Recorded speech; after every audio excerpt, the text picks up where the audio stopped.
د بلخ ولایت د امنیه قمندانۍ د جنایي جرمونو پر وړاندې د مبارزې مدیر وایي چې په تیره یوه اونۍ کې د بېلابېلو جرمونو لکه د قتل، غلا، رشوت او اخلاقي فساد په تړاو 30 تنه نیولي دي.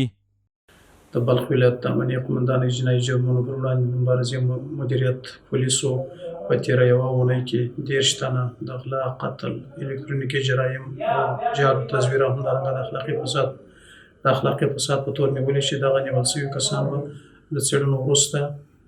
عدلي او قضایي ارګانونو ته وسپارل شي. همداراز د بلخ د امنیه قمندانۍ ویان په ټولنه کې د فساد او ورانکاریو پر منځه وړلو او د جرمونو د کچې په راټیټولو ټینګار وکړ او هیوادوالو ته یې ډاډ ورکړ چې د بلخ د امنیه قمندانۍ ځواکونه شپه او ورځ د دوی په چوپړ کې دي او د خلکو د هوسا ژوند لپاره کار کوي.